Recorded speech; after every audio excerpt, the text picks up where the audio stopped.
আল্লাহর নবী বিশ্ব নবী রাহমাতুল লিল আলামিন। আর তিরমিজির বর্ণনায় এসেছে আল্লাহর হাবিব বলেন আল্লাহ রাব্বুল আলামিন জান্নাতুন আদন তৈয়ার করার পরে জিবরাইলকে ডেকে বলে, জিবরাইল যাও তুমি জান্নাতুন আদন লেকে আসো। জিবরাইল আলাইহিস সালাম জান্নাতুন আদনের মধ্যে প্রবেশ করার পরে জিবরাইল যখন জান্নাতুন আদনে ঢুকলো, এমনি দেখে একটা নূরের জিলকি দেখার পরে জিবরাইল সেজদায় পড়ে গেলেন, অজ্ঞান হয়ে গেছে। আলো দেখে জিবরাইল বরদাস্ত করতে পারে না, সেজদায় পড়ে গেলে এমনি একজন কাছে এসে ডাকে, ইরফা রাসাকা ইয়া রুহাল আমিন, হে রুহুল আমিন। জিবরাইল মাথা ওঠাও, তুমি সেজদায় পড়ে গেলে কেন, মাথাটা ওঠাও। আল্লাহ রসুল বলেন এমনি জিবরাইলকে ডাক দেওয়ার পরে যখন মাথা ওঠাবে, জিবরাইল আলাইহিস সালাম তাকায় দেখে একজন সুন্দরী হোর জিবরাইল আলাইহিস সালামের সামনে দাঁড়ানো। এমন জিবরাইলকে ডেকে বলে, জিবরাইল আপনি সিজদায় পড়ে অজ্ঞান হয়ে গেলেন কেন, কেন আপনি এমন করলেন?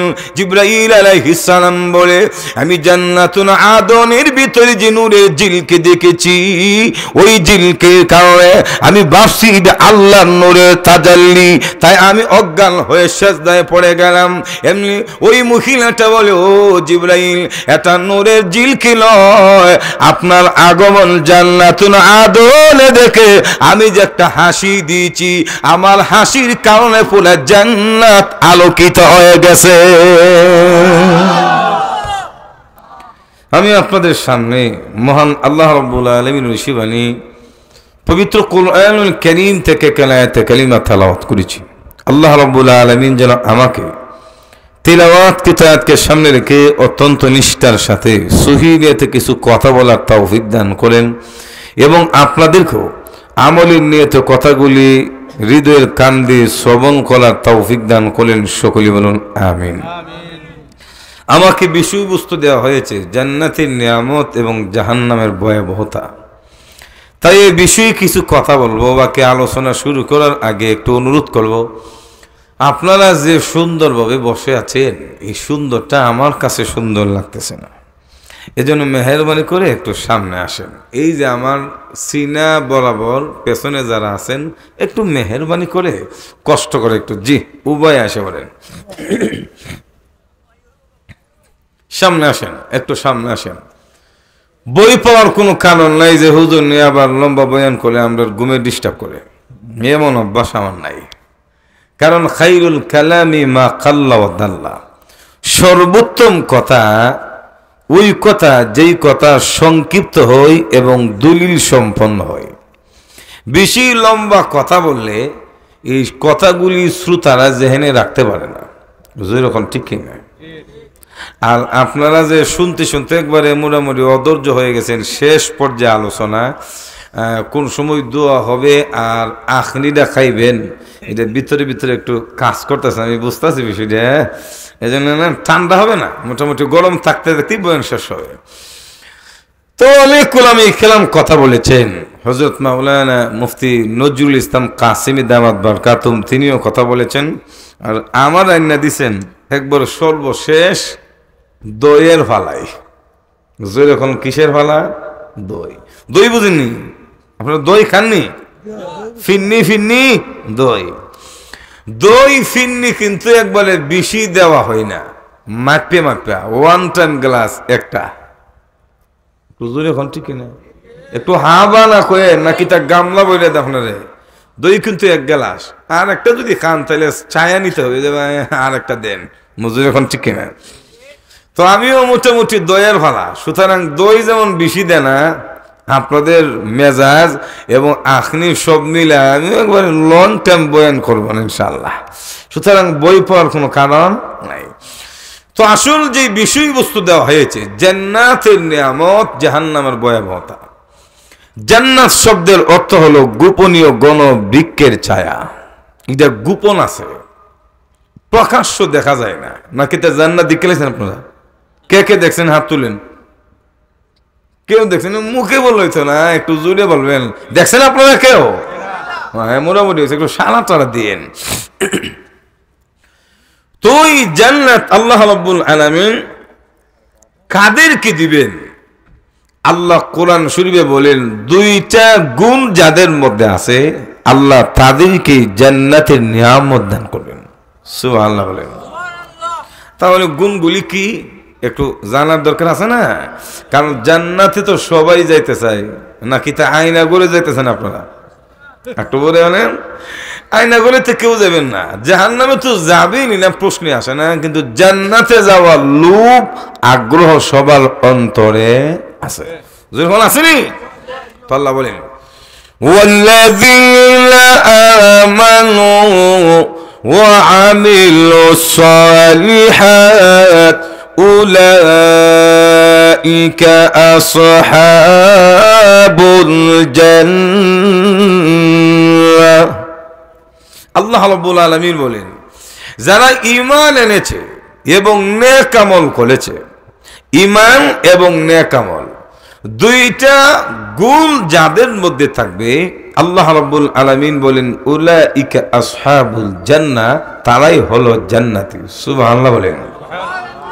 কয়দিন থাকবে? হুম ফিহা খালিদুন, অনন্তকাল সেখানে গেলে আর বের হওয়ার কোনো প্রশ্নই আসে না। থাকবেন, আরামে থাকবেন, খাইবেন, ঘুমাইবেন, সবই পাইবেন। 1-2 দিন আর 3 দিনের জন্য না, অনন্তকালের জন্য। সুবহানাল্লাহ। তাহলে জান্নাতে যাওয়ার শর্ত কয়টা? 2টা। 1 নাম্বার ঈমান। ঈমান ছাড়া কাউকে জান্নাত দেওয়া হবে না।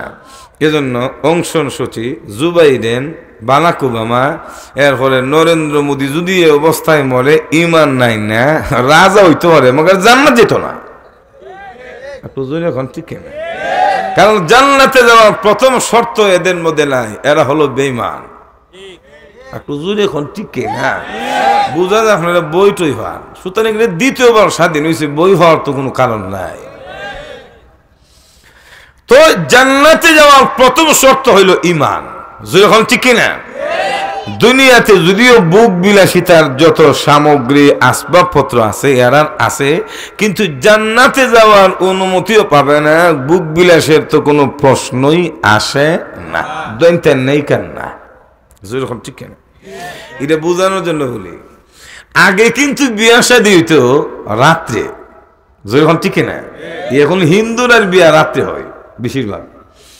তো রাত্রি বিয়ে হইতো, আর এখন তো মোটামুটি খোলামেলা, একবারে বউরে সাজায় আইন না। সুবহানাল্লাহ। কালা বিড়ির দলা বানায় পার্লারে একবারে সবার সামনে এনে তৈরি দেয়, বোঝা যায় এটা রাষ্ট্রীয় সম্পদ। একটু জোরে এখন ঠিক। তো আগে বউরে সবার সামনে আনতো না, জোরে বলেন ঠিক না। সবাই খাবার খাইতো, প্রত্যেকের জন্য আইটেম সমান, বুঝেন। একবারে টিউবওয়েলের পানিরা, মাম পানির বোতল ফ্রেশ, জোরে বলেন ঠিক না। একবারে গরু গোস্ত, খাসির গোস্ত, এর হলে যা আছে দই, আখনি মাখনি, ফুলাও কুলমা, সব ঠিক আছে। খাবারের পরে দামান, যিনি নতুন জামান বিসমিল্লাহ কবুলের পরে তারে একটা জায়গায় নিয়ে যাওয়া হতো। ওই জায়গাতে দামান ছাড়া আর কাউকে নেওয়া হতো না। এটার নাম কি বুঝলে গেছে? আগের তো এখন বুঝলেন, এখন দিনের বেলাও এটার নাম হলো আন্দর মহল। যেরকম কি মহল? ওই যে বউ আর জামাই দুইজনে হ্যান্ডশিপ করে পরিচয় করা, পরিচয় করা নেই, এখন এটা আছে পরিচয় করা। তো বউর আন্দর মহলে রাখতো, ওইখানে শুধুমাত্র জামাই যাইতো। জামাই সারা যদি কেউ একবারে জানা না দিয়ে উকিও দিত, তো গাঁটটা দইরে না, এটা তোর জায়গা না। মজুর এখন ঠিক না। ইমানদার কেউ দামান চালা যেমন আন্দর মহলে কেউ ঢুকতে পারে না, আল্লাহ রাব্বুল আলামিন বলেন ইমানদার ছাড়া দামানের মতো জান্নাতেও কেউ ঢুকতে পারবে না। একটু জোরে এখন না। তো এই ঈমান আনার পরে দ্বিতীয় শর্ত হইল নেক আমল। নেক আমলের কিন্তু অভাব নাই। নামাজ পড়া নেক আমল, রোজা রাখা নেক আমল, হজ করা নেক আমল, যাকাত দেওয়া নেক আমল, ওয়াজ মাহফিল শোনা করা, তাফসির করা শোনা নেক আমল। মজুর এখন ঠিক না। দিন শিক্ষা দেওয়া নেওয়া নেক আমল, মা বাবার খেদমত করা নেক আমল। একটু জোরে এখন ঠিক না। মানুষের খেদমত করা নেক আমল, খাবার খাওয়ানো অভাব নাই। জোরে বলেন ঠিক কিনা? এই দুইটা শর্ত, ঈমান আর নেক আমল, দুইটার সমন্বয়ে যদি কেউ মরে, আল্লাহ রাব্বুল আলামিন বলেন তাদেরকে জান্নাতের নিয়ামত দেওয়া হবে। কি নিয়ামত? সেখানে আল্লাহ রাব্বুল আলামিন হাদিসে কুদসিতে বলেন, ক্বালা রাসূলুল্লাহ সাল্লাল্লাহু আলাইহি সাল্লাম, ইয়াকুলুল্লাহু তাবারাকা ওয়া তাআলা আ'দাতু লিইবাদিয়াস সালিহিন মা লা আইনুন রাআত ওয়া লা উযুনুন সামিআত ওয়া লা খাতারা আলা কলবি বাশার। জান্নাতের ভিতরে জান্নাতীদের জন্য যে নিয়ামত রাখা হয়েছে, এটা এমন নিয়ামত কোন মানুষ জিন্দেগিতে কল্পনাও করতে পারে নাই। একটু জোরে বলেন না সুবহানাল্লাহ। কল্পনা তো মনে করেন আপনি করতে পারেন, যেটা দেখছেন চোখ দিয়া ফ্লাশ দিছেন, এটা একবারে কল্পনা মেধার ভিতরে চলে গেছে। তখন ঘুমায়ও কল্পনা করতে পারেন যে কেমন স্টেজ দেখছিলাম, কতজন শ্রোতা ছিল, এরা বালা না খারাপ, আকনিরা ঠান্ডা না গরম, বুঝলেন এখন ঠিক না? চোখ দিয়ে দেখলে কল্পনা করা যায়, কিন্তু না দেখলে কেমনে কল্পনা করবে? তো জান্নাতের নিয়ামত তো কেউ দেখা নাই, বুঝলেন এখন ঠিক না? ওয়ালা উযুনুন সামিয়া, এবং কান দ্বারা শুনে নাই। সুবহানাল্লাহ জুড়ে এখন মালা আইনুন রাত, চোখ দ্বারাও দেখে নাই, চোখ দ্বারা দেখে নাই, কান দ্বারা শুনে নাই, দিল দ্বারা কল্পনা করে নাই। এমন নিয়ামত আল্লাহ ইমানদার এবং নেক আমল যারা করে তাদের জন্য রিজার্ভ করে রেখে দিয়েছে। সুবহানাল্লাহ জুড়ে এখন।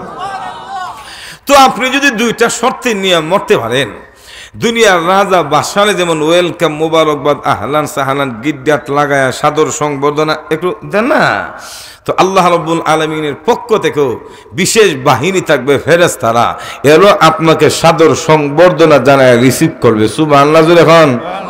وسيق الذين اتقوا ربهم إلى الجنة زمرا حتى إذا جاءوها وفتحت أبوابها وقال لهم خزنتها سلام عليكم طبتم। سبحان الله জোরে খান।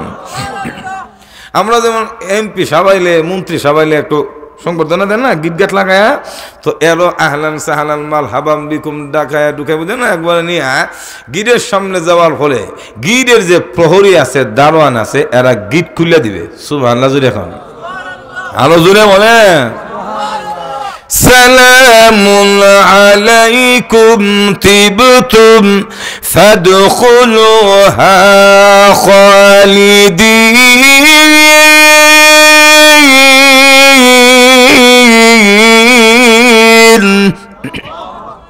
তখন তারাও বলবে সালামুন আলাইকুম তিবতুম, তোমাদের উপরে শান্তি বর্ষিত হোক, তোমরা আরামে থাকো।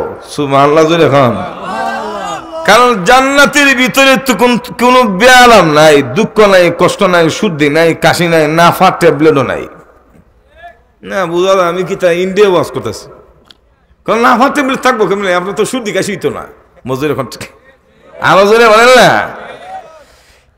এমন ভাবে তো যাওয়ার ফলে তারা বলবে ফাদখুলুহা খালিদিন, ঢুকো ঢুকো জান্নাতের ভিতরে। কই দিনের জন্য? অনন্তকাল। সুবহানাল্লাহ বলেন না। শ্বশুর বাড়ির দামান 3 দিন পর্যন্ত আদর যত্ন একটু বেশি থাকে, 3 দিনের পরে এত আদর নাই। শাশুড়ি বিরক্ত হয়ে যায়, শ্বশুরও আর কত ঘন ঘন বাজার যাইতাম, মোটামুটি ভালো লাগে না, মজা এখন ঠিক এখন। কিন্তু জান্নাতের ভিতরে আপনি যখন জান্নাতে প্রবেশ করবেন, আপনার মনে যত রকমের খাবারের চাহিদা হবে, মহান আল্লাহর পক্ষ থেকে বিনা টাকায় সবগুলির ব্যবস্থা করে দেওয়া হবে। আল্লাহর নবী বলেন, জান্নাতের ভিতরে জান্নাতীদেরকে যখন রিসিভ করে ঢুকানো হবে, সর্বপ্রথম এমন একটা বানাখানার ভিতরে নিবে, যেই বানাখানাটা সর্বনিম্ন 70টা রুমের ব্যবস্থা করা থাকবে। আমরা আসতে কোন সুবহানাল্লাহ। দুনিয়ার বিল্ডিং যতই হোক না কেন, লন্ডন, কানাডা, গ্রিস, এর ফলে আমেরিকা, বুঝলি এখন ঠিক না, থাইল্যান্ড, ব্যাংকক, তো যতই বিদেশি প্রবাসী টাকাওয়ালা হোক না কেন, গড় কিন্তু বানাইলে সিমেন্ট আর ইট দিয়েই বানায়। একটু জোরে হোক। কিন্তু জান্নাতের ভিতরে জান্নাতীদের জন্য যে ভবন জান্নাতীদের জন্য নির্মাণ করা হবে এটা সিমেন্ট আর পাথর না। আল্লাহ নবী বলেন জান্নাতের বালাখানাগুলি হবে স্বর্ণ এবং রূপা দ্বারা নির্মিত। দুনিয়াতে জামাই বউরে স্বর্ণ কিনে দিতে পার না, গলার দিত আর গড় বানাই দিব স্বর্ণ দিয়ে। সুবহানাল্লাহ বলবেন না? অনেক সময় তো অনেকের বউ অভিমান করে, তোমার গলায় একটা হার দিতে পারল না গলার মজুর এখন ঠিক। কিন্তু জান্নাতের ভেতরে বলতে হবে জান্নাতের স্বর্ণ এবং রূপা মণি মুক্তা দ্বারা। সুবহানাল্লাহ জোরে বলেন। দুনিয়ার ঘরগুলি ইট আর পাথর সিমেন্ট বালু দ্বারা হয়, যেরকম ঠিক কিনা? ইট লাগানোর জন্য মশলা হয় সিমেন্ট আর বালু, কিন্তু জান্নাতের ভবনগুলি যেভাবে তৈরি করা হবে স্বর্ণ রূপা আর মশলাগুলি হবে মেশক আম্বর দ্বারা। আপনারা ইট কিতা মেশক দিয়ে জোড়া লাগান, সিমেন্ট আর বালু, যেরকম ঠিক না? কিন্তু জান্নাতের ভিতরে যে স্বর্ণের রিড আর রূপার ইট থাকবো এটা জোড়া লাগাইবে মশলা রইল মেশকাম্বরের। সুবহানাল্লাহ যেরকম। আল্লাহর নবী বলেন জান্নাতের ভেতরে প্রবেশ করার পরে 70টি রুম থাকবে। 70টা রুমের আবার ফার্নিচারের টেনশন করতে হবে না, কারণ আমাদের দেশে ঘর সুন্দর করে নির্মাণ করে ফার্নিচারের টেনশন কেউ করে আবার করে না। মজুর এখন ঠিক কিনে করে না। কারা বলে ছেলের বিয়ে করে এলে তো যৌতুক দিবে, এখন না। এই জন্য ছেলের বাবা বানাইতে চাইলো, বউ বানাও না, ছেলে আছে না দিত না। মজুর এখন ঠিক কিনা?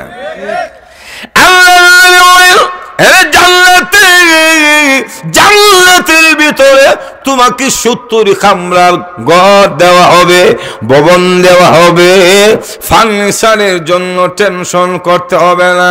আল্লাহর পয়গম্বর বলেন 70টা রুমের ভিতরে জান্নাতি 70টা খাটের ব্যবস্থা করা থাকবে।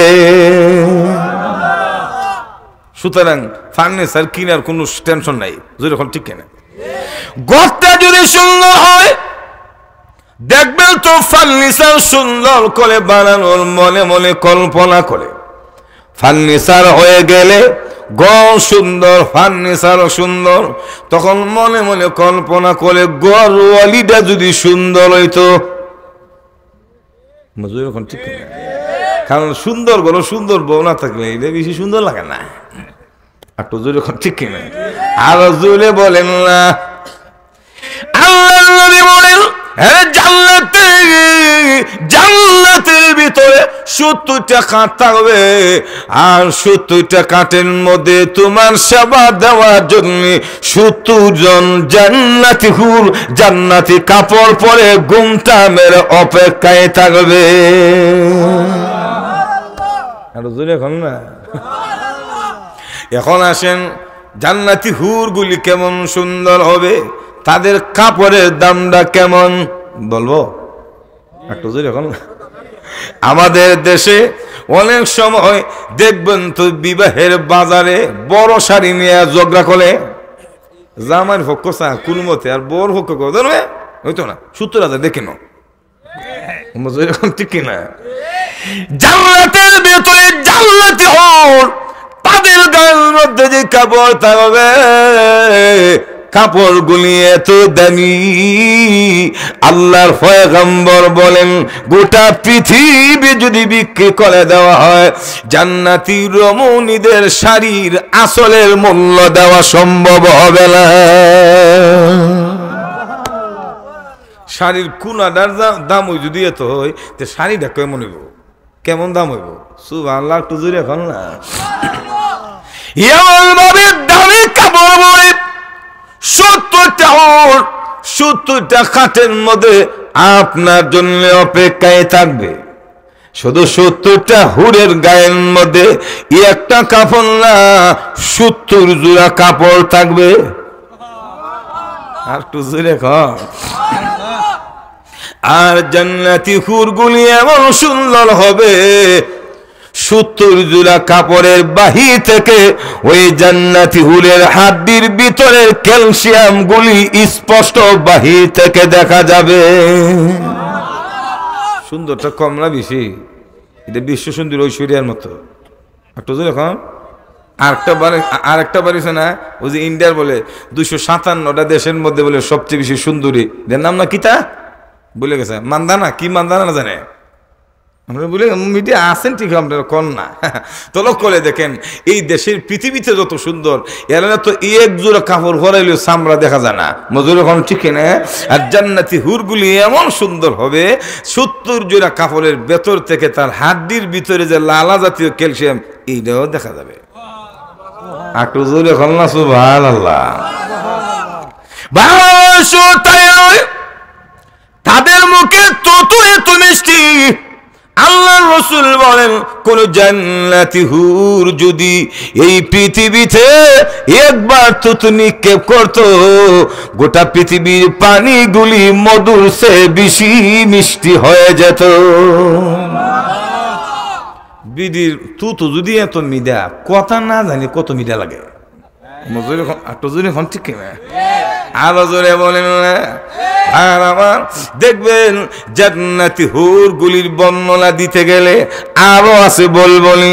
আল্লাহর নবী বিশ্ব নবী রাহমাতুল লিল আলামিন, আর তিরমিজির বর্ণনায় এসেছে আল্লাহর হাবিব বলেন আল্লাহ রাব্বুল আলামিন জান্নাতুন আদন তৈয়ার করার পরে জিবরাইলকে ডেকে বলে, জিবরাইল যাও তুমি জান্নাতুল আদন লেকে আসো।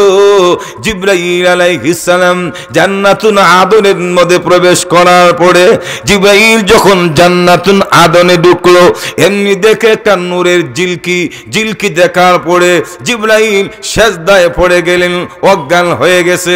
আলো দেখে জিবরাইল বরদাস্ত করতে পারে না, সেজদায় পড়ে গেলে এমনি একজন কাছে এসে ডাকে, ইরফা রাসাকা ইয়া রুহাল আমিন, হে রুহুল আমিন। জিবরাইল মাথা ওঠাও, তুমি সেজদায় পড়ে গেলে কেন, মাথাটা ওঠাও। আল্লাহ রাসূল বলেন এমনি জিবরাইলকে ডাক দেওয়ার পরে যখন মাথা ওঠাবে, জিবরাইল আলাইহিস সালাম তাকায় দেখে একজন সুন্দরী হুর জিবরাইল আলাইহিস সালামের সামনে দাঁড়ানো। এমন জিবরাইলকে ডেকে বলে, জিবরাইল আপনি সিজদায় পড়ে অজ্ঞান হয়ে গেলেন কেন, কেন আপনি এমন করলেন? জিবরাইল আলাইহিস সালাম বলে, আমি জান্নাতুল আদনের ভিতরে যে নূরের ঝিলকে দেখেছি, ওই ঝিলকের কারণে আমি ভাবছি এটা আল্লাহর নূরের তাজাল্লি, তাই আমি অজ্ঞান হয়ে সেজদায় পড়ে গেলাম। এমনি ওই মহিলাটা বলে, ও জিবরাইল এটা নূরের ঝিলকি নয়, আপনার আগমন জান্নাতুল আদনে দেখে আমি যে একটা হাসি দিয়েছি, আমার হাসির কারণে পুরো জান্নাত আলোকিত হয়ে গেছে। চিন্তা করছেন? এই বিড়ির নাম হলো হুরে আইনা। সুবহানাল্লাহ জোরে এখন। আমাদের সমাজে যেমন ম্যাডাম দামি হইলি নিজে পাক কইরা খানা সেবিকা লাগে, মজুর এখন ঠিক কিনা? এজন্য টাকাওয়ালা বড় লোকটা কিন্তু বরাতের ভাগ সহজে খাইতে পারে না, বুয়া দিয়ে ভাগ করা। বুয়া মজুর এখন ঠিক কিনা? তাহলে লক্ষ্য করে দেখুন, টাকাওয়ালা ম্যাডাম তাদের সেবিকা লাগে, কাপড় দৌত করে দে, আবার তাকে সাজায়া দে, ঘরগুলি গুছায়া দে।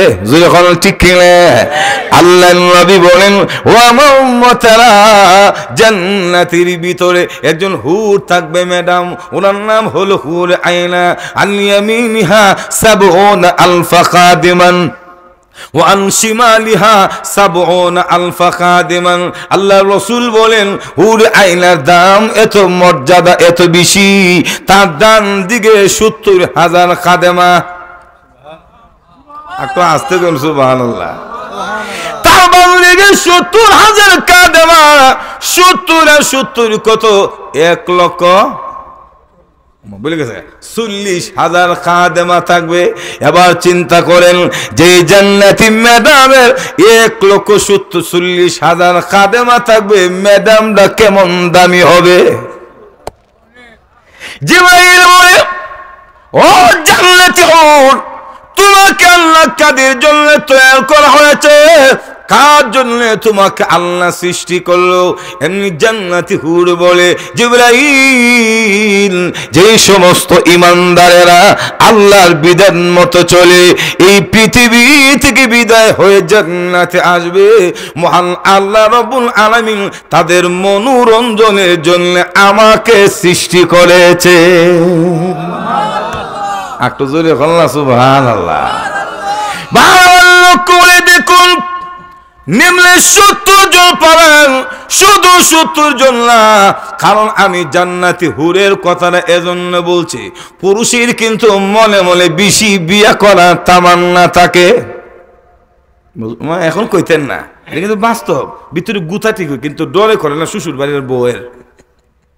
মজুর এখন ঠিক কিনা? বাস্তব কথাটা বলেন ঠিক কিনা?